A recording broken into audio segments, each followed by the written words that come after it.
Assalamualaikum warahmatullahi wabarakatuh. Pada pertemuan kali ini kita membahas materi yang baru, yaitu tentang kemagnetan atau magnet. Mungkin di kelas 9 SMP dulu kalian sudah sekilas mempelajari tentang magnet ini.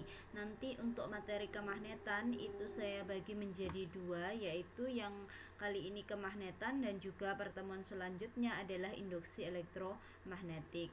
Nah, langsung saja untuk materi kemagnetan ini kita akan membahas mulai dari awal, yaitu tentang bahan magnet. Di sini bahan magnet itu terbagi menjadi tiga, yaitu yang pertama bahan ferromagnetik, kemudian yang kedua bahan paramagnetik, dan yang ketiga adalah bahan diamagnetik. Nah, bahan ferromagnetik ini merupakan bahan yang dapat ditarik magnet dengan kuat. Contohnya besi, baja, nikel, dan kobalt. Kemudian yang paramagnetik itu bahan yang ditarik magnet dengan gaya yang lemah. Contohnya adalah aluminium, platina, dan mangan. Yang terakhir itu adalah bahan diamagnetik, itu bahan yang sulit dipengaruhi oleh medan magnet dari luar. Contohnya adalah bismut, air raksa, emas, air, fosfor, dan tembaga. Jadi kalau misalkan kalian punya magnet, kemudian di sini kalian dekatkan dengan besi, maka di sini itu besi itu akan dapat ditarik magnet dengan kuat. Sedangkan misalkan magnet itu kalian dekatkan dengan misalkan emas, nah maka di sini emas itu tidak akan tertarik oleh magnet. Kemudian yang selanjutnya adalah sifat magnet. Jadi tadi saya sudah sedikit menyinggung tentang magnet, maka magnet ini mempunyai beberapa sifat, yaitu yang pertama, magnet dapat menarik benda-benda tertentu. Magnet dapat menarik benda-benda yang terbuat dari misalkan besi dan baja. Jadi di sini sifat-sifat magnet itu dapat menarik benda-benda tertentu. Kemudian yang nomor 2 itu gaya magnet dapat menembus benda. Semakin kuat gaya magnetnya, maka semakin tebal benda yang dapat ditembus oleh gaya magnet. Yang ketiga, gaya yang terdapat di daerah sekeliling magnet disebut dengan medan magnet. Jadi di sekitar magnet itu ada garis gaya yang bekerja, maka di sini itu disebut dengan medan magnet. Semakin kuat gaya magnetnya, semakin luas medan magnetnya. Kemudian magnet mempunyai dua kutub, yaitu kutub utara dan kutub selatan. Kutub-kutub magnet merupakan bagian magnet yang gaya magnetnya paling besar. Kemudian yang selanjutnya, ketika dua buah magnet itu didekatkan, maka kutub senama itu akan tolak-menolak, dan yang tidak senama dia akan tarik-menarik. Misalkan kutub utara itu didekatkan dengan kutub selatan, maka dia akan tarik menarik. Sebaliknya jika utara didekatkan dengan utara, maka di sini itu akan tolak menolak. Semakin dekat terhadap magnet, maka medan magnetnya itu semakin rapat, sehingga gaya magnetnya itu semakin kuat. Magnet akan hilang sifat kemagnetannya jika sering jatuh, dipukul-pukul, atau dipanaskan atau dibakar. Nah, itu adalah beberapa sifat magnet. Kemudian yang selanjutnya ada cara membuat magnet. Jadi di sini itu ada beberapa cara yang bisa digunakan untuk membuat magnet, yaitu yang pertama adalah dengan cara menggosok. Jadi ketika ada bahan yang mau dibuat magnet itu, maka di sini dia bisa digosok dengan magnet yang magnet. Jadi bahan yang mau dibuat magnet itu digosok dengan magnet. Kemudian yang perlu diperhatikan itu penggosokan itu harus searah dan tidak boleh bolak-balik. Jadi harus searah. Kemudian yang kedua adalah dengan arus listrik atau elektromagnet. Elektromagnet itu adalah magnet yang terjadi karena dialiri arus listrik pada kumparan yang di dalamnya ada inti besinya. Elektromagnet ini memiliki beberapa kelebihan dibanding magnet permanen, yaitu kelebihannya yang pertama, sifat kemagnetannya dapat diperbesar. Jadi di sini sifat kemagnetannya dapat diperbesar atau diperkecil dengan cara memperbanyak jumlah lilitan, atau mungkin memperbesar arus listrik itu adalah untuk menambah sifat kemagnetannya. Sebaliknya kalau memperkecil sifat magnetnya berarti sebaliknya, memperkecil jumlah lilitan, kemudian memperkecil arus listrik, seperti itu. Kemudian sifat kemagnetannya dapat hilang dengan cara memutus aliran arus listrik dan ditimbulkan kembali dengan cara menyambung arus listrik. Jadi dia bisa di on off kan lah istilahnya. Kalau misalkan mau dihilangkan berarti diputus arus listriknya. Kalau mau ditimbulkan kembali berarti diberi aliran arus listrik lagi. Kemudian yang ketiga, kutub magnetnya dapat ditukar dengan cara mengubah arah arus listrik. Jadi di sini kalau misalkan aliran arusnya dibalik, maka otomatis jenis kutub magnetnya itu juga akan terbalik seperti itu. Kemudian yang ketiga, dengan cara induksi magnet. Jadi magnet dapat menarik benda logam tertentu karena susunan magnet elementer di dalam magnet itu tersusun teratur. Bila kita membuat susunan magnet elementer teratur, maka kita akan membuat magnet. Nah, kemudian selanjutnya adalah teori kemagnetan bumi. Jadi di sini bumi itu juga ada magnetnya. Jadi magnet yang sangat besar. Kok bisa tahu? Kalau kalian buktikan dengan jarum kompas misalkan, itu kenapa kok bergerak? Itu kan karena pengaruh dari magnet bumi. Nah, jadi di sini jarum kompas selalu menunjukkan arah utara dan selatan disebabkan karena tertarik oleh kutub selatan dan kutub utara magnet bumi. Jadi bumi itu juga punya magnet kutub utara dan kutub selatan.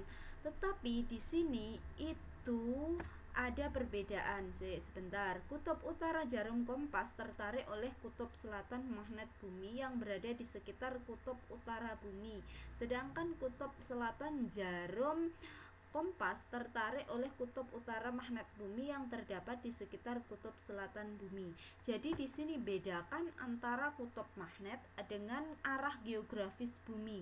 Jadi kalau misalkan kita tahu itu kan arah geografis bumi, misalkan arah utara, kemudian arah selatan, kemudian arah timur dan arah barat. Kita perhatikan dulu yang utara dan selatan itu untuk arah geografis bumi. Kemudian kita mengenal ada magnet bumi yang punya kutub, yaitu kutub utara dan kutub selatan. Nah, kutub utara bumi atau kutub utara magnet bumi itu terletak di arah selatan geografis bumi. Sebaliknya, kutub selatan magnet bumi itu terletak di dekat kutub utara arah geografis bumi. Oleh karena itu, kenapa jarum kompas itu menunjukkan arah utara selatan? Jadi di sini atau bisa dikatakan jarum kompas itu menunjukkan arah geografis bumi seperti itu. Karena apa? Kutub utara dari jarum kompas itu kan mendekati kutub selatannya arah kutub magnet bumi. Sebaliknya arah kutub selatannya jarum kompas itu kan mendekati atau tarik-menarik dengan kutub utaranya magnet bumi, sehingga arah jarum kompas itu menunjukkan arah geografis bumi. Kutub utara dan kutub selatan bumi tidak berimpit dengan kutub utara dan kutub selatan bumi, jadi tidak tepat berimpit. Tetapi di sini membentuk sebuah sudut, istilahnya seperti itu. Hal ini menyebabkan kutub utara dan kutub selatan magnet jarum kompas tidak menunjukkan arah utara dan selatan geografis secara tepat, maksudnya secara tepat. Nah, secara tepat sehingga membentuk sebuah sudut yang disebut dengan sudut deklinasi seperti itu. Nah, ini adalah sudut deklinasi, sehingga sudut deklinasi itu adalah sudut yang dibentuk oleh kutub utara selatan jarum kompas terhadap arah utara dan selatan geografis bumi seperti itu. Kemudian selanjutnya ada medan magnetik. Jadi seperti yang sudah saya singgung tadi, ada istilah medan magnet. Medan magnet itu adalah ruang atau daerah di sekitar magnet yang dia mendapatkan gaya magnet istilahnya. Ada gaya magnet yang bekerja di sekitar magnet itu. Nah, itu namanya adalah medan magnet. Medan magnet ini besarnya, makin besar kekuatannya dari suatu magnet itu, maka makin besar pula medan magnetnya. Jadi kalau misalkan kuatnya magnet itu semakin besar, maka medannya itu juga semakin kuat. Di sini adalah gambar dari arah medan magnet. Kalau misalkan kita punya magnet, misalkan ini magnet batang, itu ada kutub utara, ada kutub selatan, maka kita bisa menggambarkan arah dari garis gaya. Jadi medan magnet itu digambarkan oleh garis gaya magnet yang arahnya dari kutub utara menuju ke kutub selatan. Jadi di sini tanda panahnya itu dari utara menuju ke selatan. Begitu juga yang sebelah sini. Jadi kalau misalkan kalian itu bermain magnet yang kemudian di atas itu diberi kertas, di atasnya kertas itu diberi besi sembrani seperti itu, maka bentuknya itu seperti ini, hampir seperti ini. Nah, itu menunjukkan di sini seperti garis gaya magnet ini. Medan magnet digambarkan sebagai garis-garis lengkung yang disebut dengan garis gaya magnet. Garis gaya magnet bermula dari kutub utara dan berakhir di kutub selatan. Itu adalah medan magnet. Kemudian yang selanjutnya adalah medan magnet oleh arus listrik. Jadi di sini tadi itu kita bisa membuat magnet dengan cara mengaliri arus listrik. Ini diteliti oleh namanya Hans Christian Ørsted yang mengemukakan bahwa jarum magnet dapat disimpangkan oleh suatu arus listrik yang mengalir melalui seutas kawat konduktor. Jadi kalau misalkan ada kawat seperti itu, kawat, kalau misalkan didekatkan dengan jarum, itu jarum kompas maksudnya, itu tidak akan terjadi apa-apa. Tetapi kalau misalkan ini bukan membuat magnet ya, tetapi apa ya istilahnya, menimbulkan medan magnet atau membuat medan magnet dengan cara mengaliri aliran arus pada suatu kawat penghantar seperti itu. Jadi misalkan yang pertama ini ada kawat belum dialiri arus, kemudian didekatkan jarum kompas kutubnya utara dan selatan. Kemudian ketika misalkan kabel atau kawat penghantar ini diberikan arus, maka ternyata jarum kompas itu menyimpang. Sebaliknya kalau misalkan arus itu dibalik, maka arah simpangan dari jarum kompas itu juga berlawanan dari semula tadi. Nah, jadi pada saat arus listrik yang mengalir dalam penghantar diperbesar, ternyata kutub utara jarum kompas itu juga menyimpang semakin jauh. Hal ini berarti semakin besar arus listrik yang digunakan, semakin besar medan magnetik yang dihasilkan. Jadi di sini itu kita bisa membuat medan magnet itu oleh aliran arus listrik. Jadi di sekitar aliran arus listrik itu terdapat medan magnet. Nah, kok tahu ada medan magnet di sekitar aliran arus? Yaitu dibuktikan oleh simpangan dari jarum kompas. Jadi ketika terjadi aliran arus listrik, itu terjadi yang namanya perubahan garis gaya seperti itu. Nah, jadi di sini itu akan menyimpang jarum kompasnya. Itu percobaan yang dilakukan oleh Hans Christian Ørsted. Intinya bahwa di sekitar aliran arus listrik itu terdapat medan magnet. Kemudian selanjutnya arah medan magnet itu kalau di sekitar kawat lurus berarus listrik ditentukan dengan kaidah tangan kanan. Berarti seperti ini. Jadi menggenggam, kemudian jempolnya ini ibu jari itu menunjukkan arah arus listrik atau I, dan keempat jari yang melingkar ini itu menunjukkan arah medan magnetik atau disimbolkan dengan B. Jadi kalau misalkan ini arah aliran arusnya ke atas sesuai dengan jempol, maka di sini arah medan magnetiknya itu melingkar sesuai dengan arah dari keempat jari yang menggenggam ini. Kemudian yang selanjutnya adalah induksi magnet di dekat kawat lurus panjang berarus listrik. Jadi besarnya induksi magnet di titik P yang berjarak A dari penghantar kawat lurus yang sangat panjang dan dialiri arus I dapat diketahui melalui persamaan. Nah, di sini misalkan ada sebuah kawat panjang, kemudian ada arus yang mengalir di sepanjang kawat sebesar I. Kemudian ada titik P di sebelah sini yang berjarak A dari kawat tersebut. Nah, maka di sini besarnya induksi itu medan magnet yang dialami oleh titik P akibat adanya aliran arus di kawat ini sebesar B sama dengan mu 0 I per 2 pi A, di mana B itu adalah induksi magnet atau medan magnet, kemudian mu 0 itu adalah permeabilitas udara atau vakum yang besarnya 4 pi kali 10 pangkat min 7. Jadi ini harus hafal ya, 4 pi kali 10 pangkat min 7. Kemudian I itu adalah kuat arus listrik, A itu adalah jarak titik ke penghantar, jadi jarak titik P ke kawat, kemudian Pi itu nilainya 3,14 atau 22/7. Nah, mengapa ini kok ada tanda silang? Maka di sini itu kalau misalkan arah arusnya ke sana, ke kanan, maka di sini di P itu arah medannya itu masuk ke dalam bidang. Sebaliknya kalau misalkan di sini di atasnya kawat ini, maka nanti arah medan magnetnya itu keluar bidang atau menuju ke kita, seperti itu.